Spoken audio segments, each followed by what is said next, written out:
ekonomi kita secara fundamental oke, tapi kita berada dalam lower equilibrium. Kita harus maju ke atas gitu loh. Dan sayangnya ini ya, jadi masalah besar. Kita menghasilkan banyak sekali ekspor. Dari hilirisasi juga kita banyak. Dari katakanlah berapa tahun yang lalu. 2 tahun terakhir. Enggak ya, ekspor kita awal-awalnya sebelum hilirisasi kan hanya di bawah $2 miliar. Oh iya. Ya kan? Sekarang sudah 32 miliar dolar untuk nikel. Mestinya itu kita akan lihat hasilnya itu di cadangan devisa, baik yang ada di BI maupun yang ada di bank-bank. Benar. Tapi ternyata flat aja. BI naik memang 150 miliar dolar, tapi itu lebih banyak karena pengaruh 2 hal. Utang dan bagi hasil tambang yang dikuasai oleh pemerintah.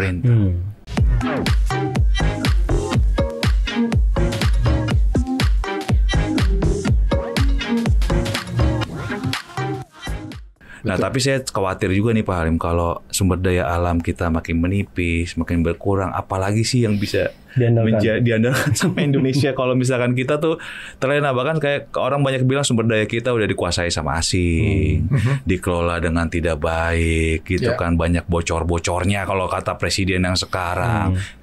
Sampai akhirnya pemerintah harus naikin PPN gitu, meskipun tadi naik PPN-nya cuma 1%.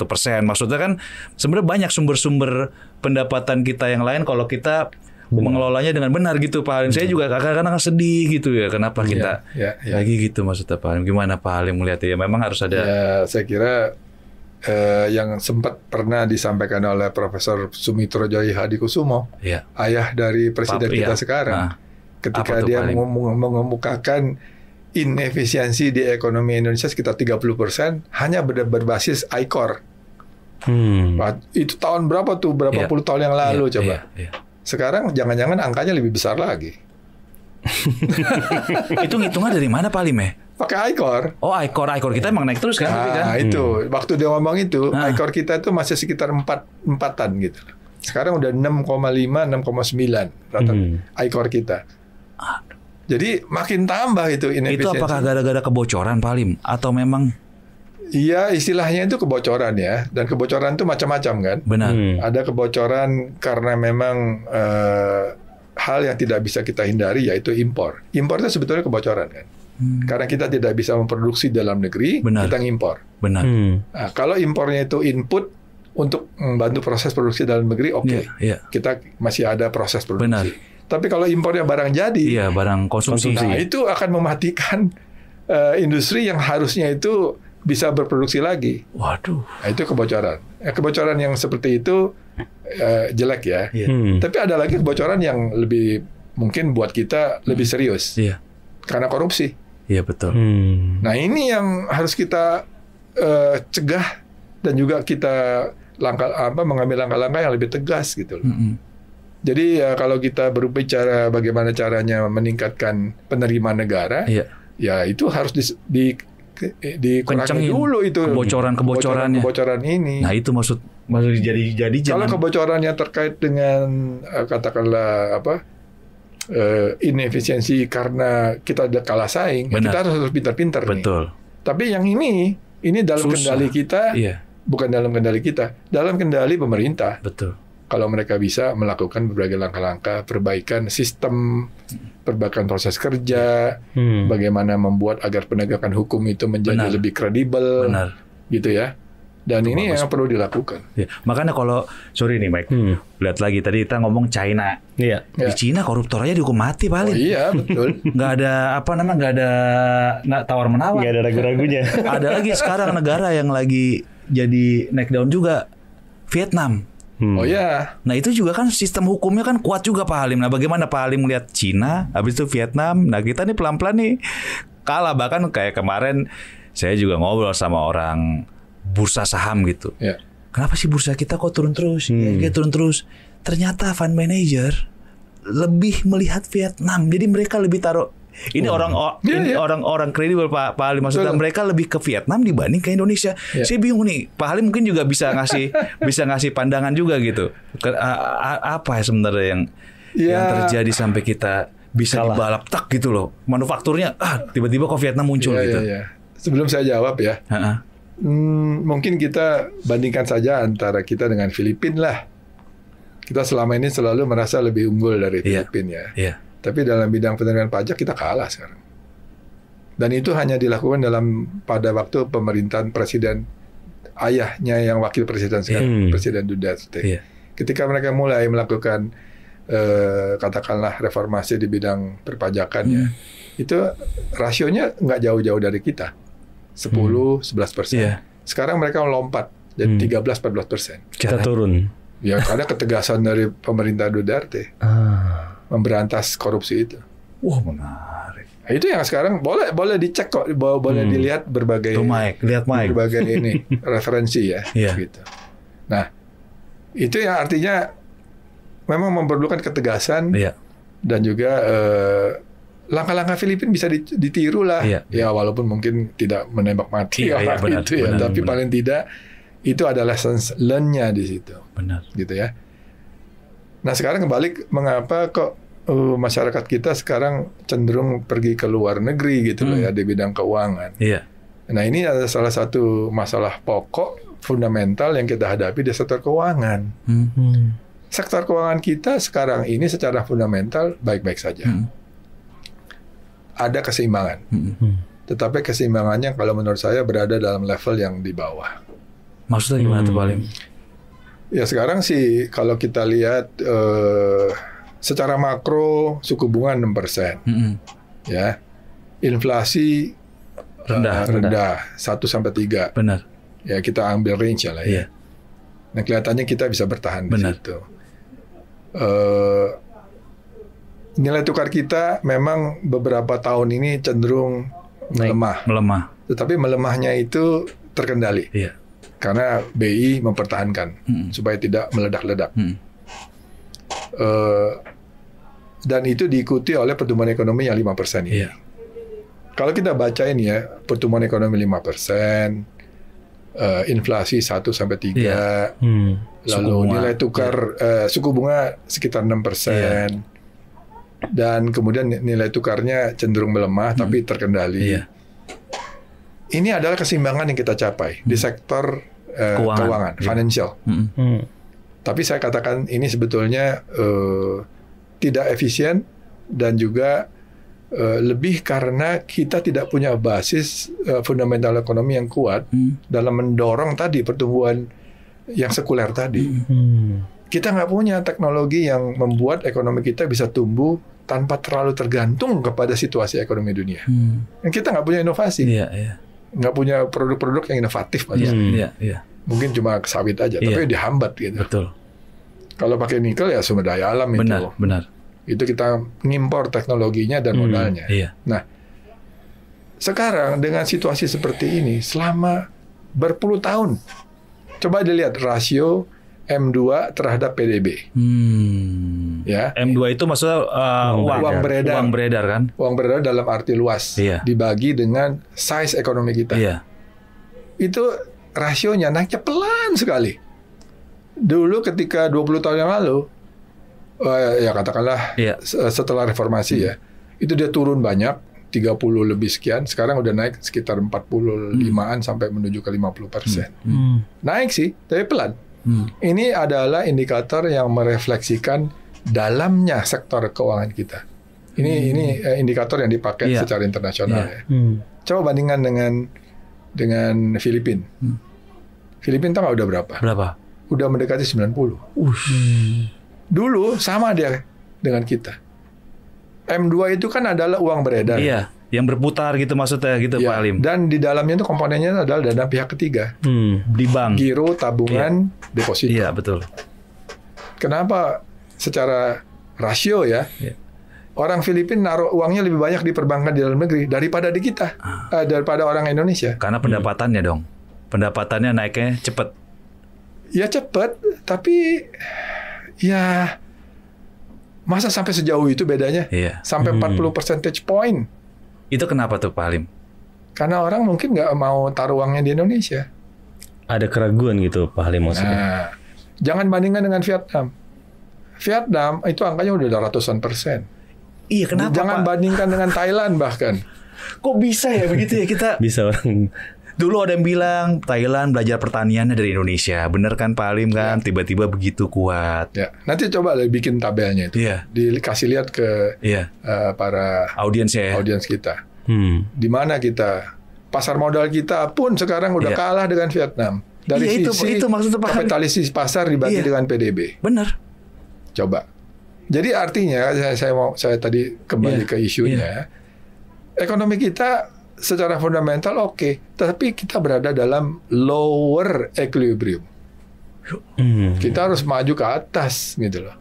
Dan sayangnya ini jadi masalah besar. Kita menghasilkan banyak sekali ekspor. Dari hilirisasi juga kita banyak, dari katakanlah berapa tahun yang lalu 2 tahun terakhir. Enggak ya, ekspor kita awal-awalnya sebelum hilirisasi kan hanya di bawah $2 miliar. Oh iya. Ya kan, sekarang sudah 32 miliar dolar untuk nikel. Mestinya itu kita akan lihat hasilnya itu di cadangan devisa baik yang ada di BI maupun yang ada di bank-bank. Benar. Tapi ternyata flat aja. BI naik memang 150 miliar dolar, tapi itu lebih banyak karena pengaruh dua hal. Utang dan bagi hasil tambang yang dikuasai oleh pemerintah. Begitu. Jadi uang dolar swasta itu nggak kita lihat di bank-bank itu juga datar-datar aja. Jadi uangnya kemana itu? Di luar. Ya itu juga beberapa kita ini juga benar. Isu yang kita angkat. Pak Halim kalau mau minum kopinya silakan sambil ngopi Pak Halim. Saya minum kopi supaya longgar. Ini juga kita kemarin ngobrol sama beberapa ekonom juga. Kopinya enak. Beberapa ekonom juga bahwa ya ini masalah Michael yang sering mancing-mancing. Ekspor kita naik, apa surplus, tapi kok cadangan devisanya segitu aja, duitnya disimpan di luar. Jadi ini secara fundamental dan struktural tadi dibilang Pak Halim di depan ini. Jadi kita yang punya barangnya ini lebih ngeri lagi kan, kita yang punya barangnya, tapi duitnya nggak di kita gitu Pak Halim. Ya, ini ada banyak faktor ya.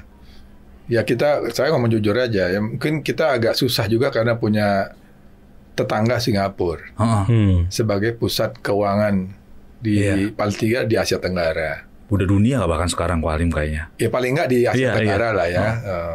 Artinya uang orang-orang Asia Tenggara banyak lah taruh di situ. Betul. Maksud saya ya termasuk Indonesia. Iya betul.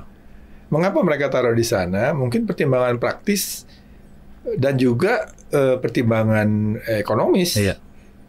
Ditambah masalah security dari uang itu. Betul. Ya baik yang tadi yang gelap maupun yang terang. Iya betul. Namun uang yang mereka dapatkan dari Indonesia, mereka simpan di Singapura, balik lagi nanti dalam bentuk hutang. Makanya utang kita ke Singapura itu data terbaru nomor 1 itu sebenarnya duit orang Indonesia juga. Mengapa mereka percaya taruh di situ? Karena mungkin jaminan kembalinya uang itu lebih kuat kalau menggunakan hukumnya Singapura daripada kalau pakai hukumnya Indonesia. Kok bisa begitu ya? Nah, itu dia. Kalau udah ngomong masalah hukum di luar kompetensi saya, tapi kita jadi orang awam kan, ya tentu kita ngelihatnya kenapa ya kita nggak bisa sekredibel seperti Singapura penegakan hukum di Singapura. Nah, itu tanya kepada rumput yang bergoyang. Ya. Terus kalau kita lihat perusahaan-perusahaan tambang, perusahaan nikel, perusahaan emas, tambang emas nih, itu perusahaan tradingnya kan di Singapura, Pak Halim. Kata alasan mereka karena di sana lah pertemuan antara seller sama buyer itu lebih banyak gitu di sana kan, perusahaan-perusahaan trading semua di sana. Jadi hebat juga Singapura ya, dia nggak punya barang, tapi bisa kayak datang ke toko, kita tahu tokonya nggak punya barang nih, tapi ditanya punya ini nggak, punya itu nggak, dia ada semua. Ya. Memang itu harus inilah ya, artinya harus kita kalau ingin melawan Singapura dalam konteks pemberian kepastian usaha dan juga security dari penempatan dana di sana, kita mungkin agak susah. Tapi kita bisa berusaha sebetulnya ya untuk bagaimana tidak menarik kembali, tapi menjaga agar uang itu tetap ada di Indonesia gitu. Sekarang kita agak susah karena ya istilahnya skor penegakan hukum kita mungkin tidak sebaik tapi semuanya ngomong kayak gitu sih kemarin. Indeks korupsi kita masih kalah jauh dengan Singapura. Ease of doing business kita juga masih kalah dengan Singapura jauh. Dan sebagainya lah. Ini kita mengukurnya itu dengan menggunakan parameter internasional ya. Nah, tapi saya ada satu hal yang saya ingin sampaikan. Saya juga sempat diskusikan ini dengan tim ekonominya Pak Prabowo. Malaysia itu secara diam-diam sekarang itu dia sudah mulai leading termasuk di Asia ya, tidak Asia tapi Asia Tenggara. Di ASEAN dia sekarang udah leading, termasuk kalah Singapura dengan dia di bidang industri semikonduktor. Oh iya, itu Johor Bahru kan? Itu coba bayangin. Dia bisa itu ternyata. Sekarang hebatnya Singapura, dia tidak mengakui ya, tetapi dia sekarang pinter. Produksi semikonduktornya itu yang punya Malaysia itu tidak yang canggih-canggih amat, tapi dia menjadi bagian dari supply chain yang ada di seluruh dunia. Makanya Apple masuk di situ, berbagai perusahaan-perusahaan besar di bidang semikonduktor dia bikin usaha di situ dan puluhan miliar investasinya puluhan miliar dolar. Tapi ini jangan dikira ini yang baru terjadi sekarang. Dia sudah mulai 30 tahun yang lalu. Dan dia dengan dulu kan ada istilahnya Silicon Valley-nya zaman Mahathir kan. Nah, sekarang baru kelihatan tuh. Nah, sekarang tapi Singapura pinter juga. Singapura sekarang membuka database centernya di Singapura. Karena dia merasa yakin akan bisa bersaing dengan data center yang mereka butuhkan di Malaysia. Mengapa dia bisa yakin? Karena dia bisa pertama lebih efisien, kedua dia bisa menyediakan power plant-nya yang green. Itu dari Indonesia kayaknya Pak. Nah, itu dia. Dari Batam. Jadi masa kita kalah sih? Iya. Strateginya seperti itu. Harusnya kita bisa sih. Masa kita jadi penjual bahan mentah lagi? Benar. Prosesnya dalam konteks ilmu teknologi baru ya. Kita jual ininya aja, listriknya aja yang green lagi. Betul. Tapi yang dapat manfaatnya nanti Singapura. Singapura connect dengan yang ada semiconductor industry yang ada di Malaysia. Kenapa kita langsung aja? Benar. Nanti pelan-pelan itu tadi difusi teknologinya itu bisa melebar masuk ke Indonesia. Jadi selain kita itu kecerdasan, visi ekonomi itu penting gitu maksudnya. Betul, kita harus punya melihat apa yang ada di dunia Pak Halim. Waduh. Betul. Ternyata ngelihat ekonomi itu sekarang lebih berat ya. Kita harus makin pintar, harus makin update. Iya Pak Halim ya. Betul. Ya masa depan kan masa digital. Iya betul. Dan revolusi yang akan datang adalah revolusi artificial intelligence. Dulu ketika revolusi industri ya kan menuju ke revolusi industri 4.0 katanya ya. Benar. Itu semuanya itu masih berkutat dengan physical product. Fisik gitu loh ya. Produk Apple segala macam. Masa depan ini kita bicara dengan revolusi brain. Betul. Kecerdasan. Batasannya itu adalah kecerdasan kita sebagai manusia. Ini revolusi berikutnya. Kalau menurut saya ini revolusi yang akan panjang ini. Karena tidak mudah. Kalau revolusi industri kayaknya udah makin pendek-pendek kan siklusnya. Kalau yang ini kalau menurut saya akan panjang. Karena yang menjadi batasnya adalah intelijensia. Indonesia jangan sampai kalah lah. Jangan sampai kalah. Udah di revolusi industri 4.0 kalah, udah 4.0. Ini revolusi AI, apakah kita siap gitu? Ya kita sekarang belum siap. Pasti. Belum siap gitu. Banyak negara yang lain juga belum siap. Gitu. Yang siap-siap ini yang sudah sudah puluhan tahun menyiapkan dirinya. Jadi pemerintah sekarang arahnya bisa ke sana nggak tuh Pak Halim? Udah ke sana belum melihatnya? Sudah, tapi belum menjadi gerakan kalau menurut saya. Tapi nggak tahu lah ya. Nanti kan ini kan pemerintahan yang baru 55 hari ya. Betul. Kita berharap banyak lah. Betul. Mudah-mudahan adalah yang memikirkan hal ini dan menjadi gerakan, jangan hanya omon-omon. Ya. Gitu. Paling ada pertanyaan lagi kalau? Cukup. Saya terakhir. Ya. Target pertumbuhan 8%. Ya. Ini kan jadi pertanyaan kunci gitu. Tadi kita udah ngomong banyak banget masalahnya, tapi di balik masalah ada opportunity sebenarnya kan kalau kita cepat-cepat berbenah. Nah, menurut Pak Halim 8% ini realistis dan bisa gak Pak Halim? Kalau bisanya sih bisa aja. Tapi apakah dalam waktu singkat? Saya rasa tidak. Kan ini kan proses ekonomi tidak bisa meledak-ledak ya. Membutuhkan kalau dia mau 8% berarti harus investasi lebih banyak lagi. Betul. Ya kan dengan ICOR yang 6,5 katakanlah kita pakai 6,5 membutuhkan tabungan mungkin mendekati 40 berapa hampir 50%. Rasanya nggak mungkin lah. Gitu loh ya. Nggak mungkin. Jadi artinya kalau mau menuju ke sana itu baru ngomong investasi. Betul. Sementara kita juga berharap akan ada lompatan produktivitas di tenaga kerja kita. Betul. Produktivitas tenaga kerja kita itu nomor, kalau berdasarkan data-data yang dari Pak Erlangga waktu dia kasih ceramah di 100 ekonom, coba itu nomor 4 atau nomor 5 di ASEAN. Yang itu baru tinggi, di ASEAN ya? Paling tinggi Vietnam. Artinya Vietnam itu sampai 6,5 atau 6, berapa saya lupa, tapi angkanya 6 lebih. Kita 2 lebih gitu kan.